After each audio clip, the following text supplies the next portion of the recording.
Rev Tov. Alors, je voudrais commencer par une petite histoire personnelle, malheureusement qui a fait beaucoup de peine. La semaine dernière, être Meshatef, le tzibour avec dessus, et partager Da'aga belev ish isachena, disent Chazal.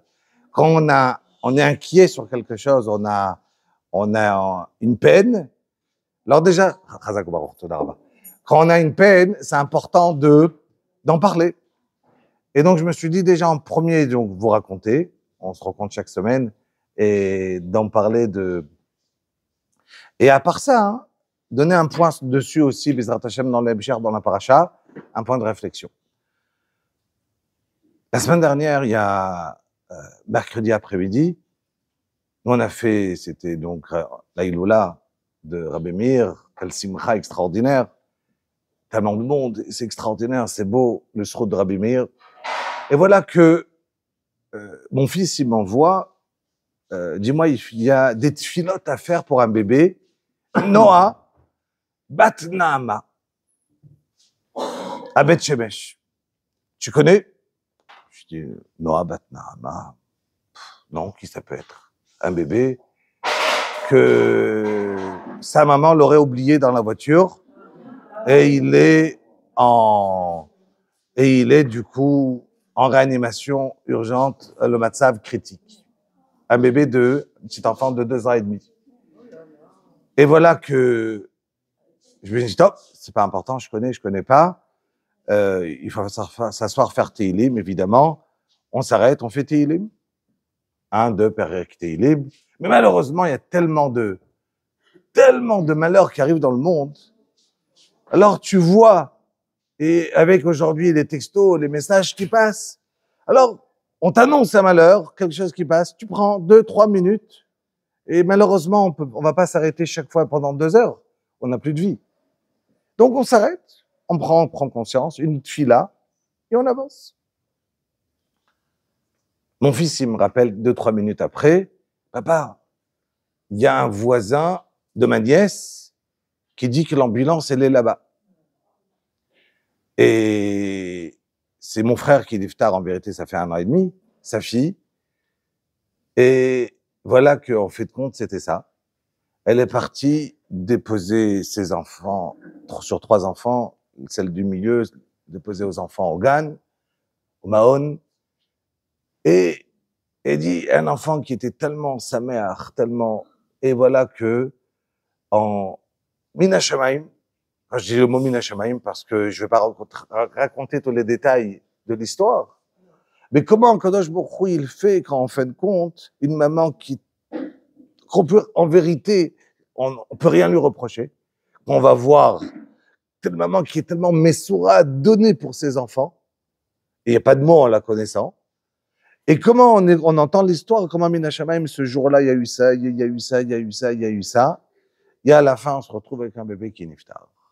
Et qu'on se retrouve à partir en quelques minutes, à partir à l'alvaya d'un enfant, et que on ressent comment cette difficulté, c'est sûr, et ça a donné une marchava, personnellement, ça m'a donné une marchava, à une pensée, un chizouk, béboucha d'un enfant qu'on sait très bien qu'il n'y a pas de Ilui Neshama. Ce bébé, il avait 2 ans et demi, on fait Kaddish là sur place, après il n'y a plus Ashkava, c'est fini. On sait même pas où elle est enterrée. Les parents n'ont même pas accompagné l'enfant au Bet Akvarot. Il n'y a rien, il n'y a plus rien. Il n'y a plus de Ilui Neshama. On va pas faire une Ashkava chaque année en disant parce qu'on sait, cet enfant en vérité, c'est Baruch, c'est une Neshama qui est revenue dans le monde, que son tikkun elle a fini son tikkun, elle a fini. Mais c'est la neshama de ce qu'il y avait avant. Elle a venu et elle a dû repasser ce qu'elle a passé dans ce monde pendant ces 2 ans et demi. Donc, quelque part, il n'y a pas une aliyah à la kever, monter au kever, partir, il n'y a rien. C'est fini. Quelque part, donc, il y a le minag à Yerushalayim, 3 ans, 4 ans même, ils disent même pas aux parents c'est où. Le papa n'a même pas le droit d'accompagner, et pour avoir un endroit pour se recueillir. C'est fini. Entre guillemets, c'est oublié. Entre guillemets. C'est pas oublié. Mais je veux dire, entre guillemets, on demande aux parents, la peine, elle se retrouve dans le cœur, mais après, c'est fini. Faut savoir, Hachem Natan, Hachem Lakar. Kadosh Baruch Hu, il a donné pour 2 ans, 2 ans et demi, c'est fini. C'est la Emouna, elle est tellement forte, et on ressent, alors c'est sûr que la manière que ça s'est passé, elle rajoute du tsar. Ça aurait été une maladie ou quelque chose pareil, on l'accepte plus. La manière, mais quand on voit les détails de ce qu'il y a pu avoir, alors on voit encore les Yad Hashem dedans, dans chaque détail. Bezrat Hashem, l'idée, elle est en nous, et Bezrat Hashem, on en reparlera dans la suite avec la suite de la paracha. Si un enfant il a moins de 13 ans, alors, faut bien comprendre que, en vérité, d'accord, juste moi chérie, allume le basgan ici en haut, le chalat il est, je sais pas, par là-bas. Donc, les deux là. Non, on le ressent pas, il est tout en haut. Donc, juste allume. Voilà, pas besoin de... Merci. Donc, je disais que il y a sur un enfant, en vérité, jusqu'à l'âge de 20 ans, d'accord, il n'a pas de onashim d'en haut. Il n'y a pas de onashim. Ça veut dire que le beddin d'en bas, il punit à partir de l'âge de 13 ans. Le beddin d'en haut, beddin chez le Maala, c'est jusqu'à l'âge de 20 ans. 20 ans, il n'y a pas de dinim. Donc c'est important d'avoir. Maintenant, Bezrat Hashem, une fois peut-être, on en reparlera dans les détails de l'Eiloui, Neshama et ainsi de suite. Là, je peux pas rentrer dans le shiur dessus, mais c'est important de connaître comment ça fonctionne, les âges. Et une fois, on avait parlé sur ce shiur, un début, les 3 premiers jours, les 7 premiers jours, c'est quoi le mois, c'est quoi les 11 mois, c'est quoi le 12 mois, chaque année, et ainsi de suite. Donner les pirushim que Chazal nous ont donnés sur le Mahalach que la Neshama, elle passe. Mais tout ça, c'est pour des gens qui sont âgés. D'accord? Qui sont déjà chayav sur tous les onashim de la Torah. Quand un enfant, il est niftar, il n'y a plus rien. Il a été betaken et on avance. Non. Fini. Il n'y a plus de... Il n'y a pas de cimetière, on ne sait pas où elle est enterrée. Personne ne sait où elle est enterrée. Baruch atah Adonai Eloheinu melech haolam she'akol ni'ah bidvaro. C'est des minagim, beaucoup de 3 et 4 ans ne le font pas. On ne sait pas du tout ça. On sait. 8 ans, 8 ans et demi, on sait. Ouais. Rabotai, on commence. Im bechokotai telechu veyet mitzvotai. N'hésitez pas à faire une bracha, à commencer à boire.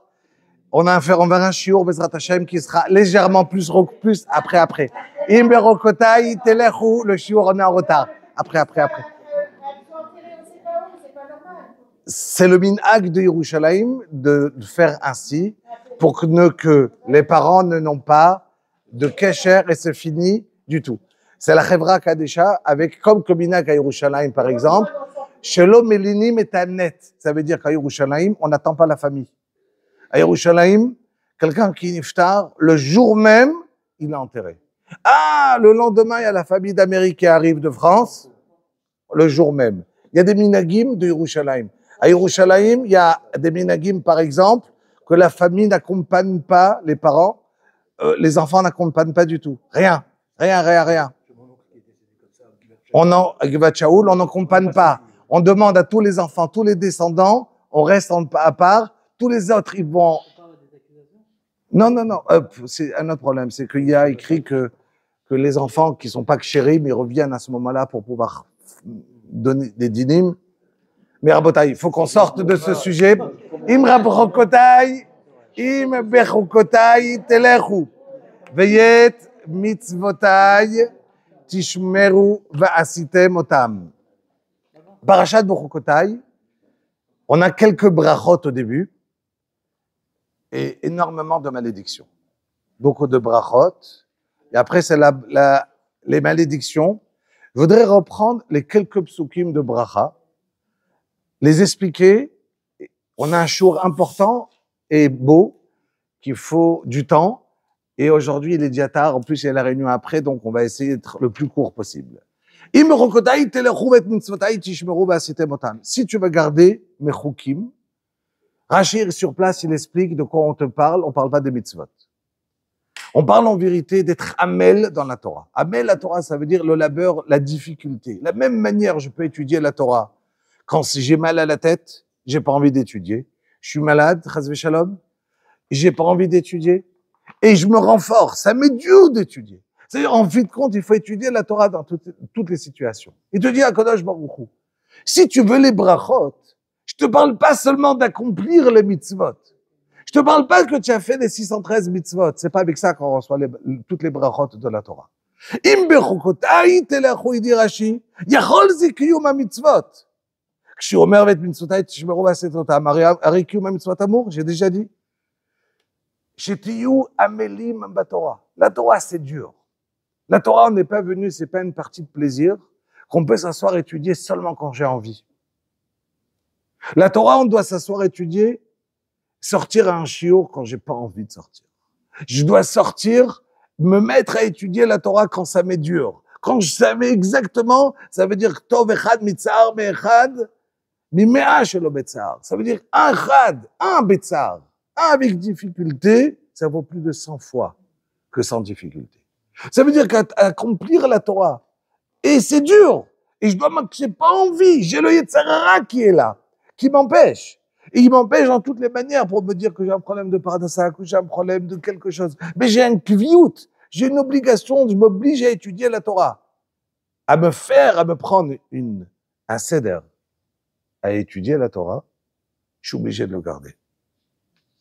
Et mitzvotai tishmeru v'asitem otam, vous allez garder les mitzvot. Venatati shalom ba'aretz. Quelles seront les brachot? Il y aura la paix en Eretz Israël. Ushchavtem ve'en macharit. Vous allez vouloir dormir, la porte ouverte. Il y aura personne qui va vous faire du mal. Vous imaginez combien on aurait pu imaginer cette bracha aujourd'hui? D'accord? De se dire, Ushchavtem, tu vas aller dormir, ve'en charada, ve'en macharit. C'est quoi la charada? La crainte. J'ai cette crainte-là, qu'est-ce qui va m'arriver? Je peux dormir n'importe où, j'ai pas de problème. Je dors sur mes deux oreilles. Continue à Kadosh Baruch Hu, il te dit, mais attention, il y aura pas de guerre. Et quand il y aura quelque chose qui vous allez, ils vont venir vous combattre, vous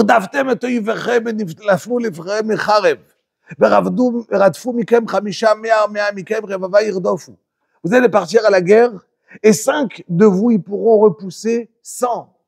Et 100 pourront repousser 10 000.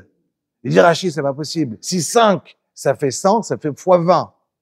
Donc, si aurait été 100, il aurait dû fois 20, c'est 2000.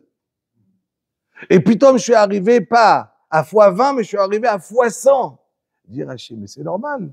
Je viens de te parler qu'on a étudié la Torah.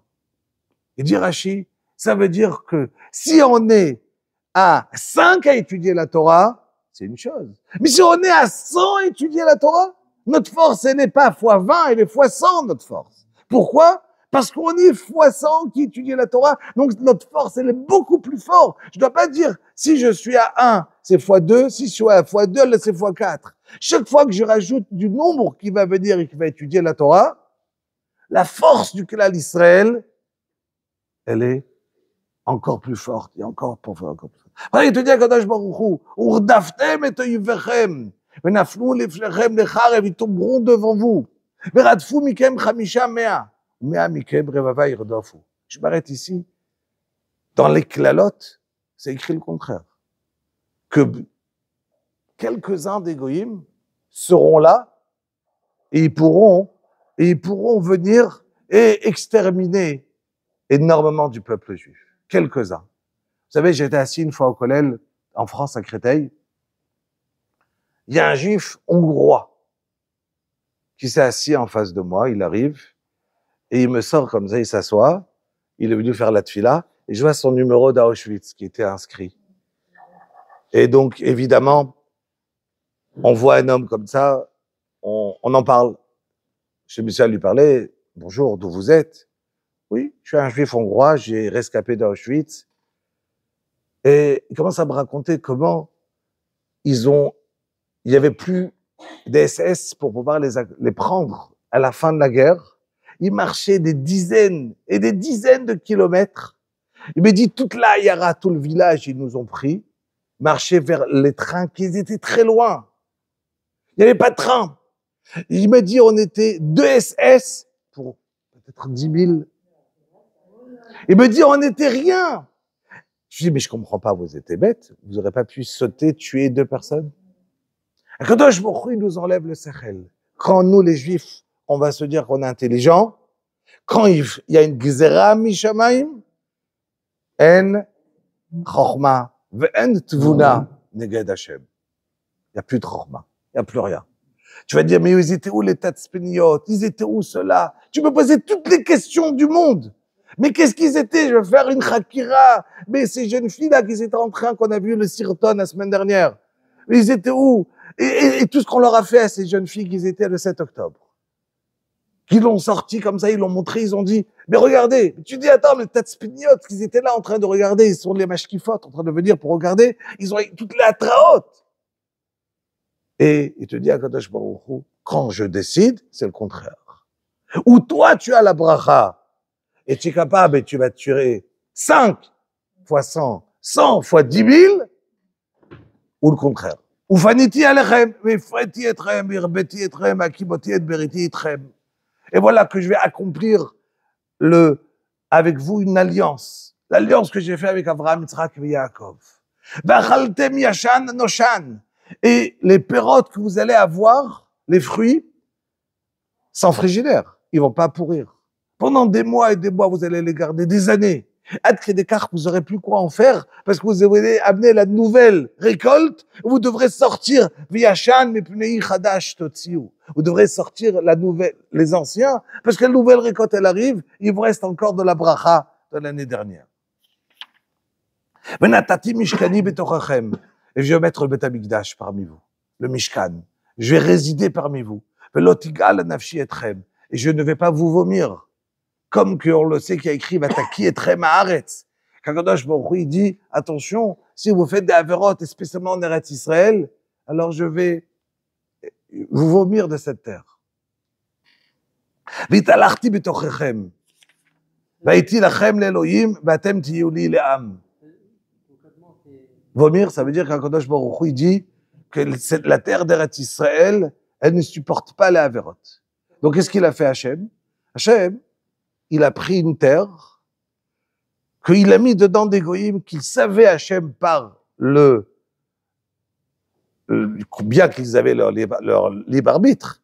Mais Hachem, il sait qu'est-ce qui va se passer demain. Donc, il savait qu'ils allaient voter. Donc, il savait qu'ils allaient mériter de quitter Eretz Israël. Aknani, Achiti, Achivi, Vaïvoussi, d'accord, tous les 7 peuples qui étaient là.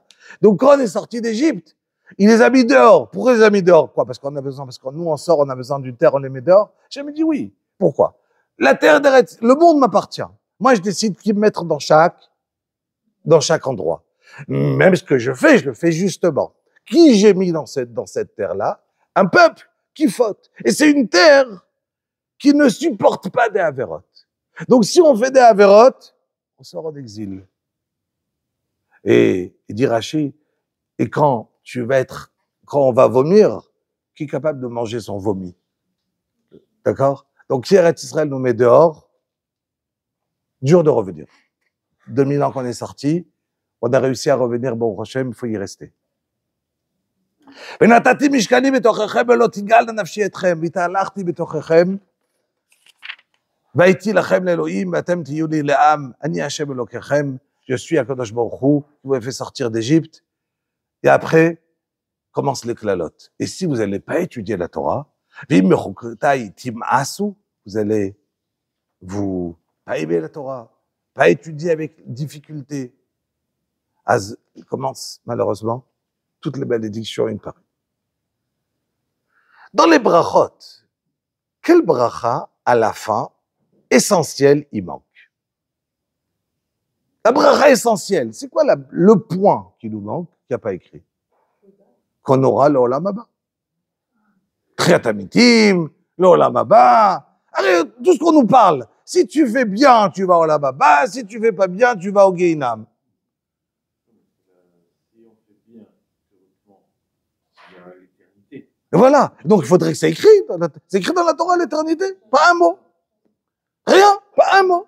Mais c'est exactement ça, l'éternité. L'éternité, ça veut dire qu'il y aura le Olam Haba. L'Olam Haba, c'est Marloquette, comment ça va se passer, mais c'est pas le moment. On va l'appeler Olam Haba.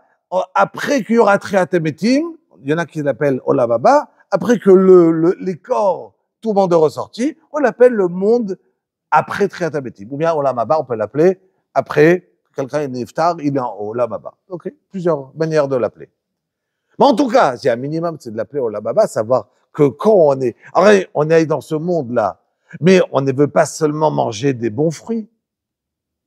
Qu'est-ce qu'on recherche? Pas seulement de la paix. On sait qu'on va vivre dans ce monde ici maximum 120 ans, mais après c'est des milliards d'années. Donc c'est quoi vivre 100 ans? C'est rien. Donc quand j'attends d'Akadosh Baruch Hu qui va me parler de la Torah, elle va parler à la fin de quoi? Du Olam Haba. Question du Ramban. Le Ramban, le grand Rishon, les plus grands Rishonim. Il manque l'essentiel. Qu'est-ce qui se passe là? Où il est le Olam Haba? Pourquoi la Torah, elle dit pas, à la fin, si tu fais les Torah et les mitzvot, eh ben, tu auras l'Olam Haba. Ce qu'on nous parle depuis qu'on est petit, tu auras l'Olam Haba, tu auras l'Olam Haba, tu auras l'Olam Haba. Et la Torah ne dit pas un mot. Rien. Il dit le Ramban, parce que c'est la base, la plus simple.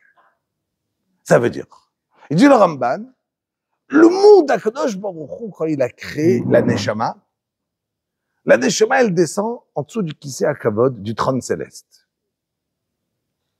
Si la Neshama, on n'est pas mekalkel, ça veut dire je ne vais pas abîmer, je ne vais pas venir et la rendre sale, la salir. Et le cas, une Neshama chez Natatabi, Théora, tu m'as donné une Neshama qui est Théora. Si je la garde Théora et tout est bien, je suis obligé de la rendre. אתה יצרת, אתה נפחת בי, ואתה משמרה בקרבי, ואתה עתיד להתעלה ממני, ולהחזירה בי לעתיד לבוא. Mais moi, c'est quoi moi, qu'est-ce que je dois faire? La garder Théora. Je dois la garder la plus propre possible. Et donc, la garder la plus propre possible, moi, ce que j'ai besoin, il te dit le Ramban, du coup, le normal, c'est quoi?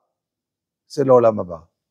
Si c'est pour ça que quand on demande, pourquoi il n'y a pas beaucoup il y a pas beaucoup de brachot? Essentiellement de malédictions. La Torah, elle aurait dû être plus positive, non? D'abord, plein de brachot, il y a un tout petit peu de malédiction.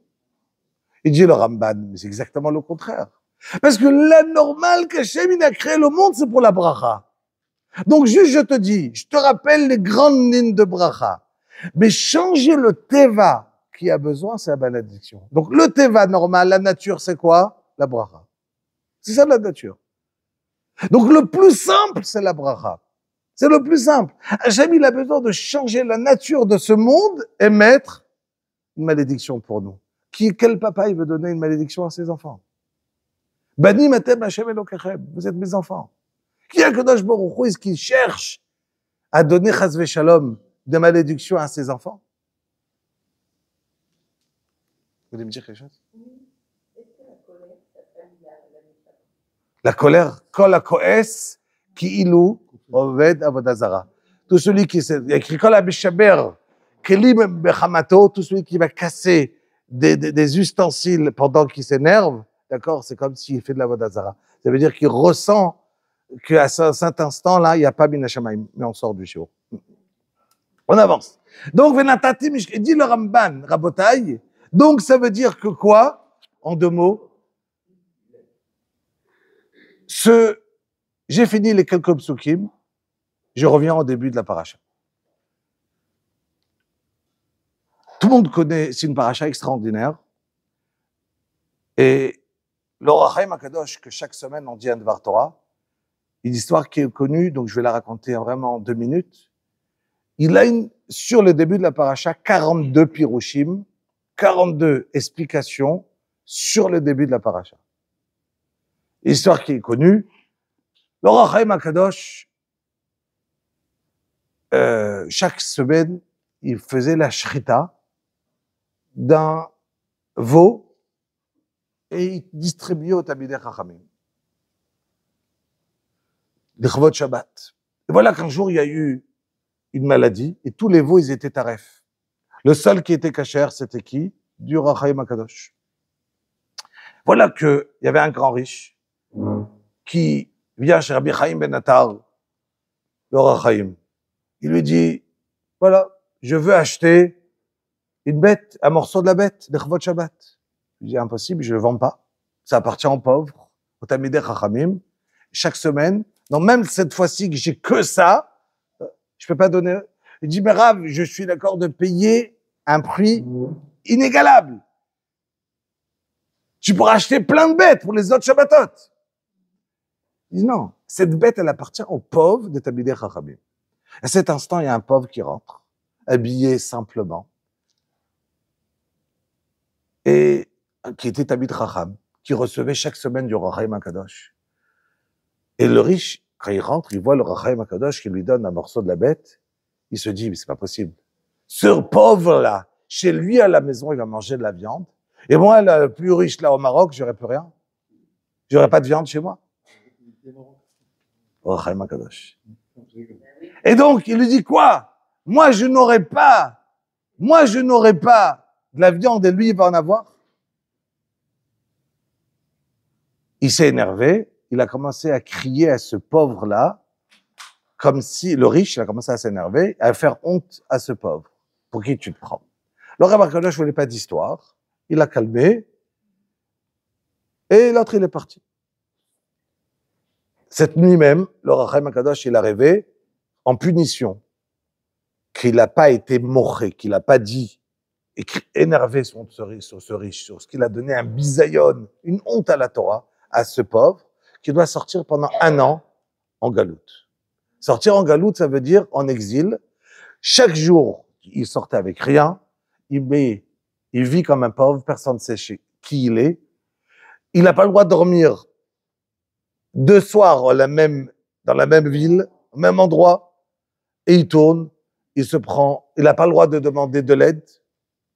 Si on lui donne, on lui donne. Si on lui donne à manger, on lui donne. Jamais il va partir demander à manger. Et voilà que le Or HaChaim HaKadosh passe un jour à Erev Shabbat. Il se retrouve donc, il n'a pas le droit de dormir dans les villes, donc il dormait dans les Yeharot, dans les forêts. L'aile Shabbat, l'aile jeudi, il réfléchit et il est Mechadesh, Mina Shabaim, 42 Pirushim sous Parashat Bechukotai. On est la veille de Parashat Bechukotai. Très bien. Il rentre dans la ville vendredi, il fait la tfila. Voilà qu'il y a quelqu'un qui vient à la fin de la tfila, il dit, il voit un monsieur, un pauvre, vous voulez être invité chez moi? Avec plaisir. Il me dit avant, ils ont mangé, après on va écouter la sikha du Rav, le shiur du Rav. Ils arrivent chez le Rav, et voilà que le Rav il commence à dire, voilà, Giluli min hashamayim, on m'a dévoilé 14 pirushim qu'il a été Mechadesh, le Or HaChaim HaKadosh. Rabbi Chaim Ben Attar, Ateret Roshenu. Et il a commencé à donner des 14 pirushim. Quand le Or HaChaim, il a le temps, il entend ces pirushim à lui, il entend Rabbi Chaim Ben Attar, il dit tout de suite Chaim Ben Attar. Pas Rav. On entend ça, un petit pauvre qui parle comme ça, comme un Talmid Chacham. Il a commencé à lui crier, tu as honte, tu n'as pas honte, tu sais c'est qui un Rav, un peu de kavod. Il s'est tué. Ils l'ont averti, attention, et la personne qui l'avait invité, il a un peu repoussé et dire que c'est honteux de parler comme ça. Le Or HaChaim HaKadosh, le lendemain, la même chose après la Aroucha, l'autre il redit encore 14 pirushim, il dit exactement la même chose, Chaim Ben Attar. Là, tout le monde s'énerve, on lui crie, on lui fait honte, et voilà que arrive Souda Shlishit, exactement la même histoire. Ils l'ont pris, ils l'ont mis dans une pièce enfermée, ils l'ont dit, tu es chayav didouille, on va te mettre en quarantaine, c'est impossible d'être mévasé un Talmid Chacham comme ça. Tov, il faut un vite. Et là commence une tempête énorme. Le Rav, il comprend pas qu'est-ce qui se passe. Et jusqu'à qu'on lui dit, Bidin Shamaim, il y a un problème. Le Or HaChaim HaKadosh ne fait pas Arvit. Et tant qu'il n'a pas dit Barechou et Hashem HaMevorach de Arvit, le Guinam, il n'ouvre pas ses portes. Parce qu'on sait très bien que tous ceux qui sont Shomer Shabbat, alors, pendant Shabbat, ils se reposent, ils sortent du Guinam vers le Gan Eden. Et dès que, c'est pour ça que vendredi, on a très soif, l'El Shabbat, et arrive vendredi, Motzei Shabbat, dès qu'on dit Barichou et Hashem Amevorach, ça fait partie des plus grandes goulottes de ne pas dire Barichou et Hashem Amevorach vite, mais Barichou et Hashem très doucement. Que dans la halakha, ça fait partie des goulottes de la bracha de toute la semaine. Pourquoi? Parce que on retarde l'ouverture du Gehinam. Tous les neshamot qui sont dans le Gehinam, qui étaient, je faisais Torah Mitzvot, mais qui étaient Shomerei Shabbat. S'ils n'étaient pas Shomer Shabbat, malheureusement, le Gehinam, il fonctionne aussi pendant Shabbat. Mais s'il était Shomer Shabbat, alors le Gehinam, il s'arrête de fonctionner pour lui. Du coup, le Gehinam n'ouvre pas ses portes et le Sarosh et le Gehinam. Et là, ils l'ont appelé, ils ont compris tout de suite que c'était lui. Ils leur ont demandé Mechila. Et Yatsa Batkol, il leur dit, Zéou Tchepatour, tu as été Yotze, tu as été mévezé, tu n'as pas donné du kavod à Tamid Chacham en t'envoyant au Galout, ce petit pauvre, là-bas qu'on avait. Et voilà que tu as pris tout un Shabbat des bouchottes, ton Galout, il est fini, tu peux rentrer chez toi.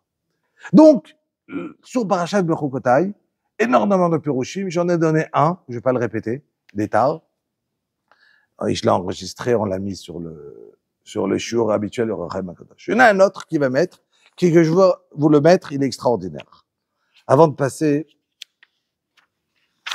voilà que, il dit le Rechem HaKadosh, il dit comme ça. Ça veut dire quoi? Im Bechukotai, telechu. C'est quoi marcher? C'est quoi telechu? Il dit voilà. La Gemara raconte, vous savez très bien que il y a un klal dans Pirkei Avot qui dit Al kochacha atamet, al kochacha atachai. Un homme, il peut pas décider quand il va vivre, quand il va mourir. Un homme, il naît contre son gré, et il va mourir contre son gré. Personne ne peut dire je veux mourir aujourd'hui ou je veux pas mourir aujourd'hui. Et là, voilà que le Rechem HaKadosh rapporte une Gemara. Je vais vous la lire rapidement, vous la raconter surtout. La Gemara raconte qu'il y avait un Rav, on l'appelait Rav dans la Gemara. Il avait plusieurs élèves et il avait un avis sur une certaine halakha dans l'Ida, ça rentrait dedans. Et il pensait quelque chose et les Chachamim, les autres, pensaient contre lui. Donc on va d'après la majorité. Mais il avait un élève à lui qui avait fait comme son maître, comme Rav. D'accord? La Gemara dit comme ça. Juste avant de mourir, Rav, il a appelé son élève Ravasi.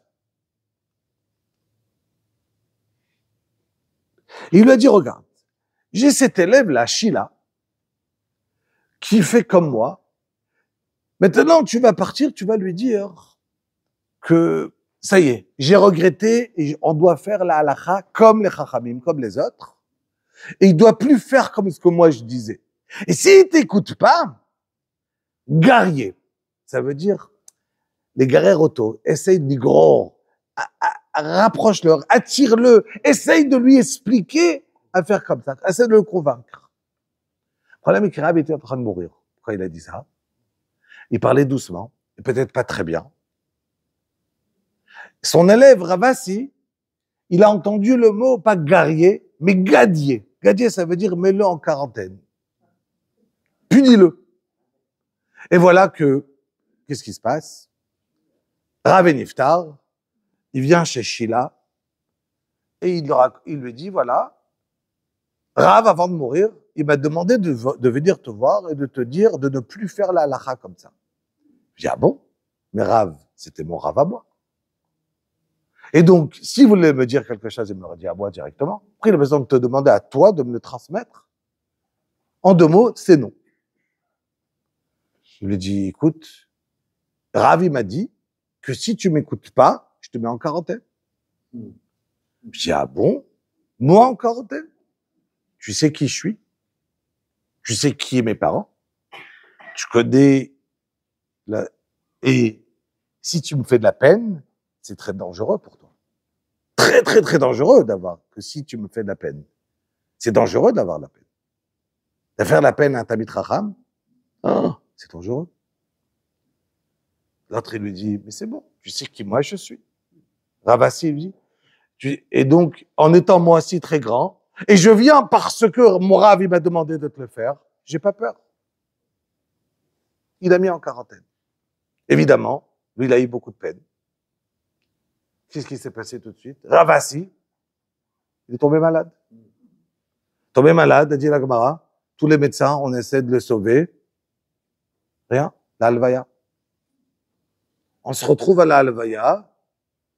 Dès qu'il entend que Ravasi il est niftar, Sheila, il rentre chez lui à la maison en courant. Il dit à sa femme, prépare-moi les tachichim, prépare-moi vite mes affaires pour mourir, dans quoi je vais être habillé. Ma Halvaya, elle est tout de suite. Il dit, ah bon, ta Halvaya, toi, mais tu es en bonne santé, qu'est-ce qui t'arrive? Pourquoi tu vas mourir? Il dit, ben non, parce que maintenant, il y a Ravasi qui vient de mourir, que sa Halvaya, elle est bientôt. Il va partir raconter à Rav que j'ai pas écouté. D'accord? Et Rav, il sera énervé contre moi. Donc moi, je vais être là quand il va partir lui raconter. Donc j'ai envie de mourir tout de suite pour pouvoir faire partie de l'histoire. Que quand il va raconter, j'ai envie d'être là. Et dit la Gemara, tout de suite il est mort. Et la Halvaya, ils l'ont fait ensemble. Les deux Talmidei Chachamim, ensemble.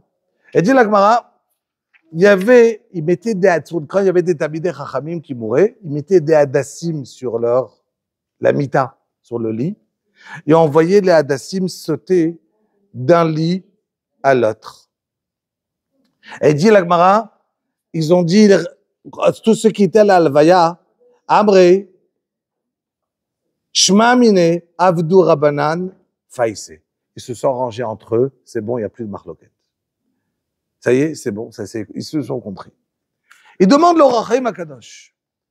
Mais comment il peut mourir, le gars? Quoi, parce qu'il a décidé qu'il veut mourir? Il peut mourir? Mais la Mishnah de Pirkei Avot, elle dit, Bel kochacha tamet. Si tu veux quand tu veux, personne décide quand il veut mourir. Il dit l'Or HaChaim HaKadosh, faut savoir. הרי שבערך בעלי התורה יכולים ללכת לעולם העליון כשהם חפצים ורוצים ללכת. Tout ça, c'est des gens normaux. Quand un Tamid Chacham, il décide qu'il a envie de mourir, il dit, c'est ce qu'on appelle Vim bechukotai. Si tu fais la Torah, astelechu, tu peux quitter ce monde quand tu veux. Tu dis à Hachem quand tu veux quitter ce monde, et là tu t'en vas. Vim bechukotai, astelechu. Vous pourrez partir quand tu veux. Il dit l'Or HaChaim HaKadosh, et c'est un pshat qu'on lui a dévoilé Min HaShamayim, l'Or HaChaim HaKadosh. Ça veut dire que la force de la Torah, il dit l'Or HaChaim HaKadosh, c'est pas seulement de vivre, mais de décider. Donc les Talmidei Chachamim, ils peuvent en vérité monter dans le monde en haut, comme qu'a dit la Gemara dans Nida, la Shlamet Vav, celui qui veut regarder.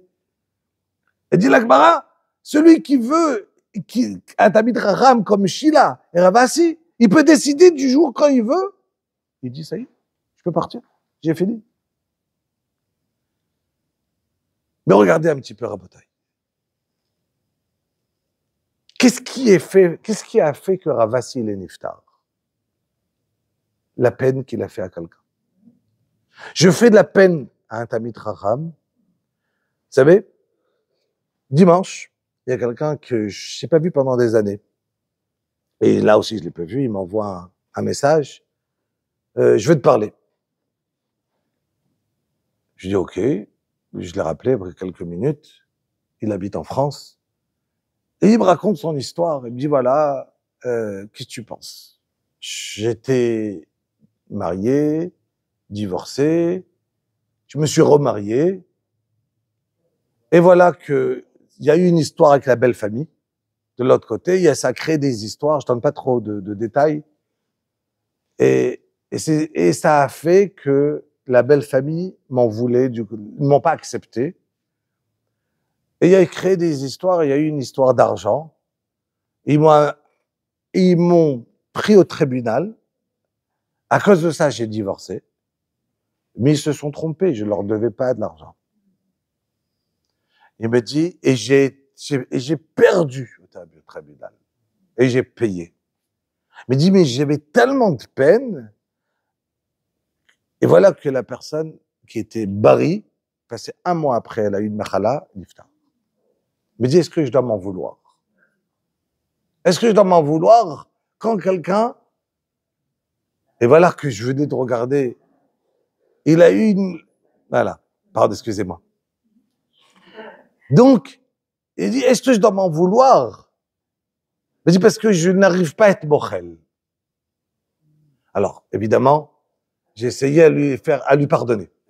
J'ai essayé donc de lui, c'est quoi le pardon? Un Réni Mochel Vesseler, qu'on le dit chaque jour. Essayer de lui expliquer, transmettre combien on doit effectivement savoir être Mochel à l'autre. Mais, en vérité, c'est des psukim. La Torah nous dit,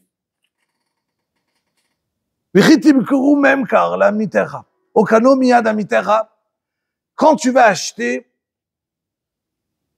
quelque chose, tu veux faire un business, tu veux acheter n'importe quoi, un verre, essaie de l'acheter chez un juif. Tu veux vendre, vends un juif. Tu veux acheter, achète un juif. Chavetz Chaim, évidemment, la halacha, si maintenant j'achète chez un juif, c'est le double. Jusqu'à combien je dois acheter chez un juif, d'accord, et prendre, si le goy me fait moitié prix, alors effectivement, il y a des cas où je peux acheter chez un goy. Mais dans l'idée, à prix égal ou presque égal, je suis obligé d'acheter, pasouk dans la Torah, obligé d'acheter chez un juif. Attends, quand tu es la Torah. Et quand tu vends, altonu ishetamito, ishetachiv, pardon. Ne fais surtout pas, ne essaie pas de rouler. Et quand tu vas vendre, tu fais attention à ne pas augmenter les prix, à faire attention à ce que tu vends. Lo leonot. La Torah, elle continue. Velotonu ishetamito. Il dit Rashi, attends 2 secondes. Je vais te le dire. Velotonu ishetachiv. Et on le répète une 2e fois. Il dit Rashi, de là, j'apprends que non seulement je ne dois pas te faire te rouler, mais je ne dois pas faire onat dvarim, dire une phrase à quelqu'un qui peut lui faire de la peine. Je viens chez un Baal Tchouva, il est en train il se renforce, et je lui dis, attends, tu te rappelles, tu as vu ce que tu as fait il y a 1 mois? Tu as fait l'année dernière? Je viens chez quelqu'un qui était goy, je lui dis, tu as vu qu'est-ce que tu étais, pour qui tu prends? D'accord? Ou bien, je dis à quelqu'un quelque chose que je sais qui peut lui faire de la peine. D'accord? Sfateinu itanu, miadon lanu. Il dit David Ameler, combien la parole, en vérité, elle peut blesser, et combien, Atid Adam, il dit le Gaon, de revenir en Gilgoul, d'accord? Et que tout ce qu'on peut imaginer par la parole, combien on peut faire du mal, quand on a dit quelque chose sur quelqu'un, quand on a parlé sur quelqu'un, quand j'ai fait du mal dans la parole avec quelqu'un. Et voilà que, continue la Torah, elle nous dit,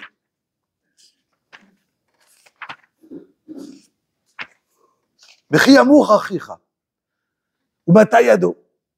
ton frère qui a un problème financier, il faut l'aider. Attention, tu dois venir, tu dois prêter attention à l'aider financièrement. Et attention, surtout, ne prends jamais du ribit. Ribit, c'est des intérêts. On sait très bien que les intérêts, celui qui prête avec intérêt, il ne se lève pas à triatametim. D'accord? Ça veut dire triatametim, il n'y a pas de triatametim. On sait que tous ceux qui achètent un tombeau et qui prêtent avec intérêt, ils peuvent acheter pour tout le temps. C'est pas une location. C'est un vrai achat. On peut leur vendre plus cher. D'accord? C'est déjà une répétition par rapport à Béar. Ah, ça, c'est dans Béar. Je revenais juste quelques observations. Voilà. Et juste, je vais reprendre, Mehmet Kolakavod. Juste, je vais vous donner un exemple de ribit de cette semaine. Je vais revenir sur Berkotay tout de suite. Ribit, il y a mon fils qui m'a demandé un exemple, je vous parle vraiment de hier. Mon fils, il est en train d'acheter, il s'est marié, ça fait 1 an et demi, il veut acheter un petit appartement. Il lui manque dans son apport personnel une certaine somme. Il me dit, voilà papa, est-ce que tu peux me prêter tant et tant? Je lui dis, ah, mais j'ai pas. Et je lui dis, mais ce que je peux faire, avec la carte bleue, il y a Cal. Tu appelles, il te donne, et je te prends pour toi et je te les donne. Une seconde après, on se dit, attends, 2 minutes. Il y a, quand j'appelle Cal, eux, ils vont me faire, je dis une bêtise, 10% de rebit. D'accord? 10% de eux. Maintenant, le rebit, à qui ils l'ont donné? À moi. Donc, si moi, j'ai pris, par exemple, je dis, j'invente, hein, une somme, 100 000 shekels. Et lui, il me dit, papa, pas de problème. Tu prends, et le rebit, c'est qui paye? C'est lui. Ça veut dire que moi, je lui ai donné rebit, alors. Donc, c'est assaut. Mais parce que moi, je vais dire, qu'est-ce que j'ai fait? Mais non, c'est pas moi qui avais rebit, c'est Cal. Et Cal, il y a Interiska. Je dis, mais non. Moi, j'ai emprunté la somme. J'aurais pu acheter avec une voiture, une maison, à manger, ce que je veux. J'ai venu, je lui ai donné à lui, et je lui ai dit, tu me payes les 10% de Cal. Qu'est-ce que j'ai fait maintenant?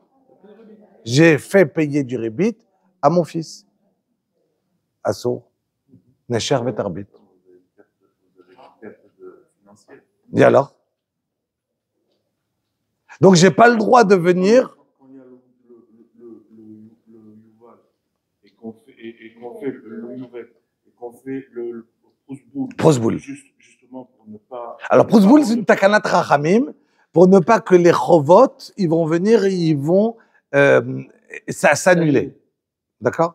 Mais j'ai pas le droit de prêter Béribit. Si je prête Béribit parce que j'ai une perte, alors la seule chose que je peux faire, c'est Eteriska, la même manière que je peux partir à la banque et emprunter de l'argent, écrire un Eteriska, c'est une chose. Mais sinon, c'est assourd. Donc voilà un exemple que j'ai pas fait, que j'aurais pu tomber dedans, sans réflexion, très vite.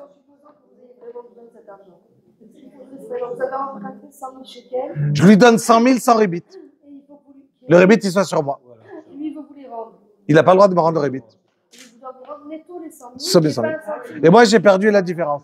À moins que j'ai fait qu'il y a je vais au Beddin, d'accord? Je prends un feuille de Eteriska et on fait un business ensemble, comme qu'ils font les banques, et je signe, et là, j'ai le droit de faire Eteriska, ça fonctionne. Mais c'est juste un exemple. Comment? Voilà, c'est à moi de les perdre des 10 000. Oui, tout à fait. Ça, il n'y a aucun problème. Moi, à lui, je lui ai donné 100 000.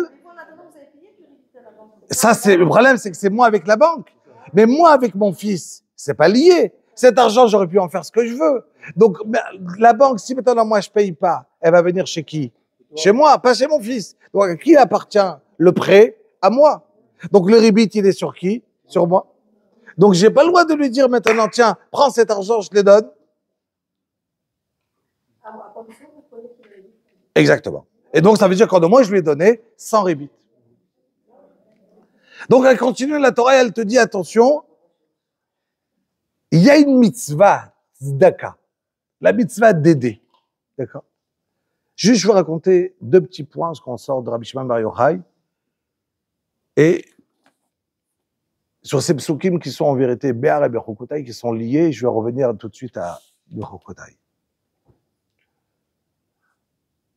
Il dit David Ameler dans le Tehilim, Ashrei maskil eldal, beyom ra'a yemalteu Hashem. Ashrei, heureux celui qui va être maskil, qui va aider le pauvre, parce que beyom ra'a, dans le jour où ça sera mauvais, d'accord, yemalteu Hashem, Hashem, il va le sauver. Alors, ils disent Chazal. Vous savez, il y a Otsar HaMidrashim, il y a écrit qu'il y avait Rabbi Yoshua et Rabbi Eliezer. Rabbi Eliezer, sur le Rav de Rabbi Akiva, ils étaient en train de partir la Lot la Regel, et ils voient des malachim en train de porter Chalouka de Rabbanan. Vous savez que chacun, quand il va monter en haut, au Gan Eden, on aura un habit qui va être en fonction de comment on s'est comporté dans ce monde. On a un habit qui correspond à ça. Ils ont vu un habit très, très, très, très beau que Rabbi Eliezer, il voit l'ange qui porte cet habit et dit à Rabbi Yoshua, waouh, un habit pareil, ça doit être pour toi. Et là, le balard qui répond, il dit, non, vos habits seront encore plus beaux. Mais il y a cet habit-là, il appartient à Yosef Aganan, qui habite à Ashkelon. Yosef Aganan, qui habite à Ashkelon, il dit le Midrash, Rabbi Eliezer et Rabbi Yoshua les Tanaïm, ils sont partis liés à la régel, ils ont fini, ils ont dit, on a envie de voir c'est qui cet homme. Pourquoi? Parce qu'ils ont vu que dans l'habit en question, il manquait le tsavarod, le col. Il n'y avait pas de col. Ils ont dit alors, on va partir voir c'est qui cet homme, à Ashkelon, voir qu'est-ce qu'il a de spécial, et on va voir. Et surtout lui dire qu'il rajoute le col. Il doit faire un petit truc en plus. Ils sont arrivés à Ashkelon, ils demandent c'est qui, Rabbi Yosef, Aganan. Rabbi Yosef Aganan, on ne connaît pas. C'est qui? C'est qui? Chaque qu'ils ont compris, ah, Yosef Aganan, celui qui a là-bas, il est tout le temps dans sa terre, il plante des trucs. Ok. Ils sont arrivés chez lui, il voit les deux Xabidé des Chachamim, Matam Simpo, qu'est-ce que vous faites? Et voilà que il veut leur donner à manger, mais il a à peine de quoi vivre, il est pauvre, lui et sa femme, ils sont autour des rabbinim, de les servir. Et voilà que, en deux mots, ils lui disent, mais qu'est-ce que tu fais dans ta vie? Il dit, moi, je fais rien, je plante, j'ai un peu d'oignon, un peu de concombre, un peu de tomates, je les vends, la moitié pour moi, la moitié à la tzedaka. Je dis, waouh, tu es pauvre, tu n'as rien, et la moitié à la tzedaka, tu sais, on a vu en partant, lié à la règle au Beth Amikdash, on a vu des malachim, tu avais un chalouk, tellement beau par la tzedaka que tu as fait, mais il te manque un col. Fais plus. Il a dit, plus? Je sais pas de quoi vivre. Tout ce que je fais, c'est le maximum. Je peux rien faire de plus. Le rabbin me dit, écoute, non, moi je t'ai transmis. Dommage, tu vas arriver en haut, il va te manquer. La femme, ça l'a travaillé. Et voilà que les rabbinim, ils s'en vont. Elle dit à son mari, impossible, il te faut au Gan Eden un meilleur habit. Je dis, ah bon, quoi? Qu'est-ce que tu vas faire? Je dis, je vais me vendre en tant que chifra, en tant que servante, et cet argent-là, tu la donnes à la tzedaka. Je dis, mais c'est pas normal. Te vendre en tant qu'esclave? Tu sais c'est quoi être une esclave? C'est pas une vie. C'est impossible. Elle a dit, j'ai décidé, je veux que ton chalouk il sera beau. Dit le Midrash, il est parti, elle s'est vendue, et elle a souffert énormément. Elle souffrait. Et voilà que son mari, un jour, il s'est déguisé, il est venu, il a commencé à lui parler, elle était en train de travailler. Et elle lui dit, je parle pas, je suis désolé, je suis marié, j'ai un homme, je peux pas parler avec les autres. Il lui a montré qui il était, elle s'est mise à pleurer, ils se sont mis à pleurer ensemble. Et Min Hashamayim, ils lui ont sorti une batte-colle, ils lui ont dit, écoute-moi bien, tu avais un trésor que ton père avait à Ashkelon, vas-y prendre, découvre-le, prends-le, et tu vas rentrer, et tu vas vivre. Et ton chalouk, il l'a, et celui de ta femme, il est encore plus beau. Une histoire extraordinaire, Rabotai, la même histoire avec Rabbi Shimon Bar Yochai. Rabbi Shimon Bar Yochai, il a demandé, je la raconte vite, parce qu'il est tard. Et Rabbi Shimon Bar Yochai, il a demandé une fois à Kadosh Baruch Hu, dis-moi qui va être à côté de moi dans le Gan Eden? Qui est à côté de moi? On lui a dit, il y a un tabar, un homme, c'est un cuisinier, merci. Et que, vas-y le voir. Et il t'a dit, je vais aller voir, c'est qui ce tabar, c'est qui ce cuisinier? Il est parti, il a cherché, il arrive, il commence à lui parler, qui tu es, qui tu es? Un homme simple, je cuisine, je donne la tzedaka, chaque semaine, je distribue aux pauvres, je fais, mais voilà, c'est ce que je suis. Il dit, non, il doit y avoir une meilleure histoire. Qu'est-ce qui t'arrive? Il dit, voilà, moi, dans mon travail, je travaille dans le Mérès. Dans le Mérès, c'est-à-dire, je suis douanier. Et donc, je suis au port, et chaque capitaine qui arrive, il doit payer. Un jour, voilà qu'un capitaine qui arrive, il me demande à Rav Chovel, il arrive, il me dit, voilà, j'ai une srora, j'ai une marchandise à te vendre, 10 000 pièces d'or, mais je te dis pas c'est quoi. Mais je te dis pas c'est quoi. Tu rigoles. Comment tu veux que j'achète quelque chose sans savoir c'est quoi? Il dit, je te dis, je te conseille. Il a dit, non, dis-moi c'est quoi. Il dit, ah, tu veux savoir c'est quoi? Alors 20 000. J'ai dit, alors c'est quoi? Non, 30 000. Donc ça, 40 000. Mais je te dis pas c'est quoi. Et chaque question qu'il posait, il a augmenté. Il a dit, c'est pas possible. Il doit y avoir quelque chose d'important. Il a donné tout de suite 40 000, dit le Midrash. Et il lui a dit, c'est bon, reste tranquille, ils arrivent tout seuls. Il ouvre son bateau et il y avait 200 Khatoufim, 200 juifs qui étaient en captivité, qu'il avait pris. Et il a dit, si je les avais pas sortis, je les jetais maintenant tous dans la mer, ils seraient tous morts. Il les a sortis. Il dit, Rabbi Shimon Bar Yochai, cette personne-là, il a commencé à les habiller, leur donner à manger, à être doeg pour eux. Il y avait certains qui devaient se marier, il les a mariés. Parmi tous ces 200-là, il y avait une jeune fille qu'il a trouvée, grâce à ses yeux, gentille, de bonne midote, extraordinaire. Il a dit, celle-là, elle est pour mon fils. Il a organisé un mariage extraordinaire. Il a cousu des khalifotes pour son fils. Et voilà que il organise le soir du mariage. Il voit que il y a un homme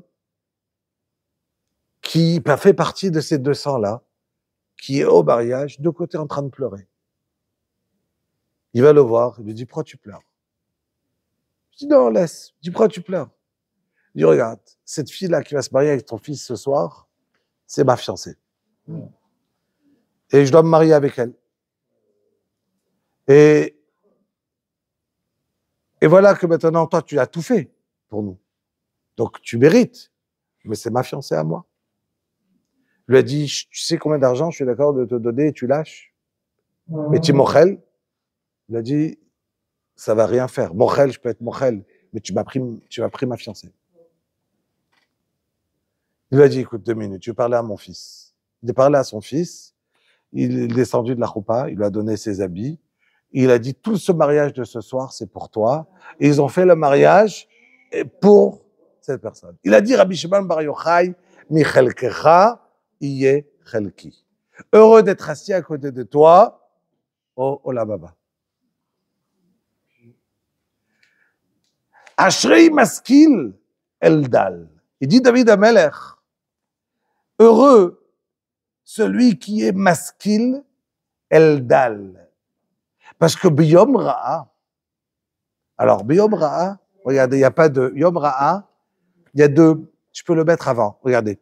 Ashrei maskil eldal, celui qui va aider le pauvre. Biyom Ra'a, Yimalteu Hashem. Je peux lire différemment. Ashrei maskil eldal, Biyom Ra'a.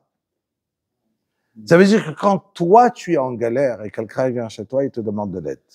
Pas quand toi, tout va bien pour toi, mais quand tout va mal pour toi, et à ce moment-là, on t'appelle pour prendre conseil. Et toi, tu as la tête autre part. C'est pas que de l'argent. On te demande de l'aide, de prêter attention à quelqu'un, mais tu as envie de l'envoyer balader 10 fois parce que tu n'as pas les forces pour lui. Parce que pour toi, aujourd'hui, c'est Yom Ra'a. Aujourd'hui, c'est dur pour moi. Parce qu'aujourd'hui, moi aussi, j'ai une vie. Et dans ma vie, aujourd'hui, c'est pas facile pour moi. Et donc, je vais pas faire sentir à l'autre qu'aujourd'hui, c'est une galère pour moi. Ashrei maskil eldal. Et quand, Biyom Ra'a, on se rappelle, Bichukotai telechu, de quelle manière j'ai tué Amelim Batora. Aider le pauvre, comme qu'on voit Parashat Béar, il y a 2 manières. Je peux aider quelqu'un quand tout va bien pour moi, mais je peux aider quelqu'un quand tout est encore plus dur pour moi. Il dit le Ben Ishraï,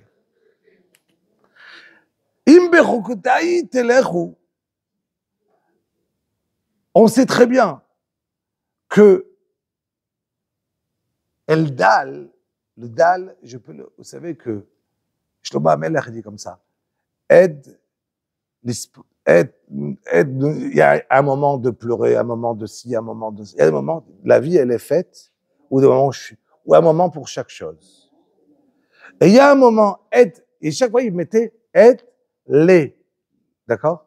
Et quand il arrive, sepod, ve'ed, rekod, de pleurer quand on va dans une alvaya ou à un mariage, il enlève le lamed. Le lamed, il dit le gaon, ça représente le liboud de Torah. D'accord?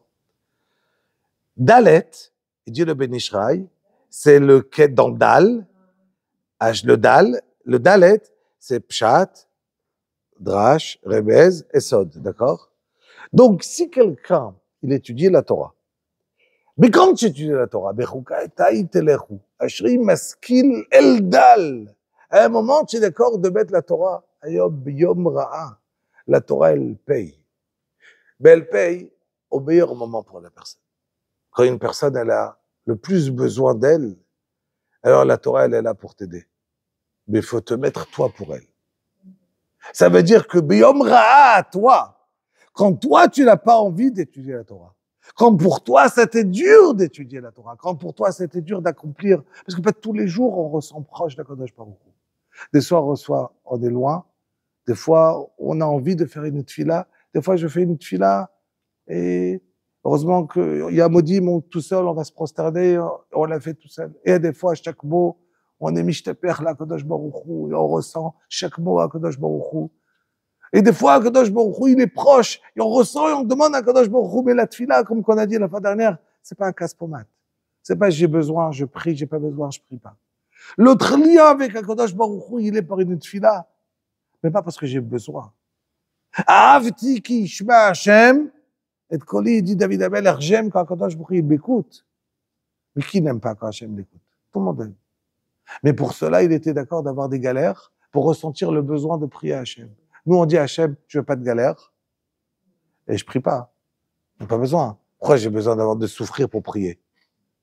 Il dit, Avti ki yishma Hashem et Koli, tachanonai ki yishma Hashem et Koli. Avafuni chevlei mavet, metzarei shol, metzaouni, tzara, viagon, emtza. Toutes les tsarotes, il dit David Amelech. Mais pourquoi? Parce que quand quelqu'un, il a une tsara, il souffre, alors il sent dans cette fille-là, c'est différent. D'accord? Il arrive, il pleure à Kadosh Baruch Hu.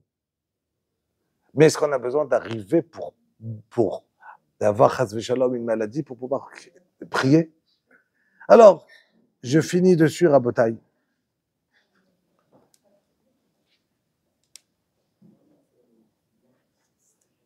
La bracha, Akadosh Baruch Hu, c'est le meilleur payeur. Et Akadosh Baruch Hu, il faut juste avoir cette émouna en Akadosh Baruch Hu. Parce que des fois, on va prier, on va demander à Hachem. Et quand on demande à Hachem, alors, nous, de notre cerveau, de notre manière de voir, on veut qu'Hachem, il écoute quand on lui demande maintenant. Mais nous, on n'a pas la tmouna. D'accord? On n'a pas une image du monde. Qu'est-ce qui s'est passé avant? Qu'est-ce qui s'est passé derrière? Qu'est-ce qui s'est passé devant? Pourquoi Kadosh Baruch Hu, il va amener une gzera, comme qu'on a parlé d'un petit bébé au début du shiur? C'est très dur.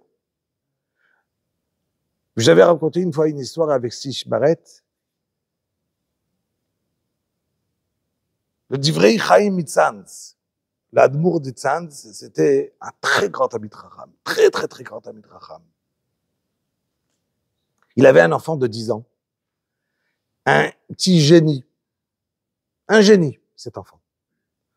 Tout le monde parlait de lui, le prochain grand Talmid Chacham. Le prochain Gdol Hador.